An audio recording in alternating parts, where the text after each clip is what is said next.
1975 সালের 15ই আগস্ট, একটা সকাল যা বদলে দিয়েছিল বাংলাদেশের ইতিহাস। একজন জাতির পিতা, একজন রাষ্ট্রনায়ক, যিনি স্বপ্ন দেখিয়েছিলেন স্বাধীনতার, তাকে হত্যা করা হয় তার নিজ বাড়িতে। কিন্তু কেন? শুধু রাজনৈতিক কারণে, নাকি এর পেছনে ছিল চরম অসন্তোষ, বিদেশি ষড়যন্ত্র আর ক্ষমতার অন্ধ লালসা? আজ আমরা জানব বঙ্গবন্ধু হত্যাকাণ্ডের সেই অজানা অধ্যায়, যেখানে উঠে আসবে স্বৈরশাসনের অভিযোগ, কামাল হোসেনের কেলেঙ্কারির গুজব, 4 জাতীয় নেতার রহস্যজনক মৃত্যু এবং আন্তর্জাতিক চক্রান্ত। পর্ব 1, মুক্তিযুদ্ধের পর বঙ্গবন্ধুর শাসনকালের শুরু। 1971 সালে বাংলাদেশ স্বাধীন হওয়ার পর বঙ্গবন্ধু শেখ মুজিবুর রহমান দেশের প্রথম রাষ্ট্রপতি হন। মানুষ আশায় বুক বেঁধেছিল যুদ্ধের পর নতুন একটা দেশ গড়ে উঠবে। কিন্তু যুদ্ধ বিধ্বস্ত দেশ পুনর্গঠনে যেমন সমস্যা ছিল, তেমনি ছিল প্রশাসনিক দুর্নীতি, খাদ্য সংকট আর অর্থনৈতিক বিপর্যয়। বঙ্গবন্ধু নিজেই বলেছিলেন, আমি ভাত দিতে পারিনি, শান্তি দিতে পারিনি।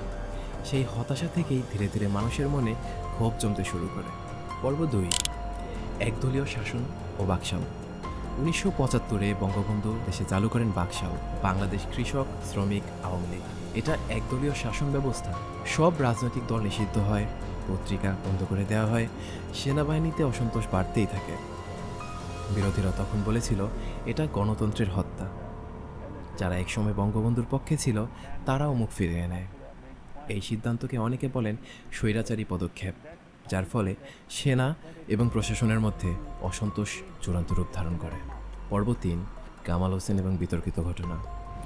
বঙ্গবন্ধুর পুত্র শেখ কামাল ছিলেন বীর মুক্তিযোদ্ধা, তবে যুদ্ধ পরবর্তী সময়ে তার বিরুদ্ধে নানা অভিযোগ ওঠে।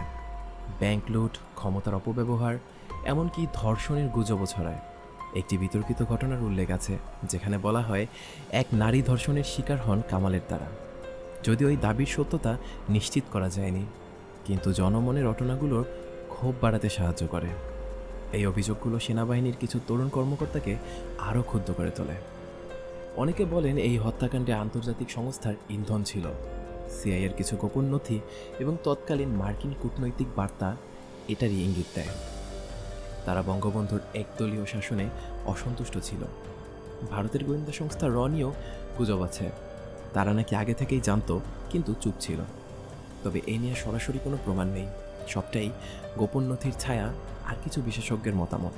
পর্ব 6, 4 জাতীয় নেতার রহস্যময় হত্যা। বঙ্গবন্ধুর মৃত্যুর পর জেলে থাকা 4 জাতীয় নেতা তাজউদ্দিন আহমেদ, সৈয়দ নজরুল ইসলাম, কামরুজ্জামান এবং মনসুর আলী, এদের সবাইকে হত্যা করা হয় কারাগারে 3রা নভেম্বর 1975 সালে। কারা প্রবেশ করে বন্দি জেলায় এই হত্যাকাণ্ড ঘটায় তা আজও বিশাল এক রহস্য। বলা হয় এটি ছিল একটি পরিষ্কার ক্লিন আপ অপারেশন, যাতে কেউ ভবিষ্যতে আওয়ামী লীগকে পুনর্গঠিত করতে না পারে।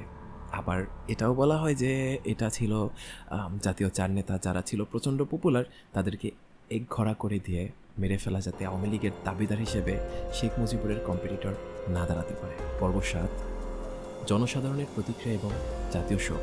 তৎকালীন সরকার সংবাদকে কন্ট্রোল করেও মানুষের প্রতিবাদকে সেন্সর করতে পারেনি, কিন্তু মনের ভেতর ছিল ক্ষোভ, কান্না আর ভয়। আজও প্রতি বছর 15 আগস্টে পালিত হয় শোক দিবস হিসেবে, কিন্তু অনেকেই বিশ্বাস করেন এই হত্যাকাণ্ডের পূর্ণ সত্য আজও গোপন।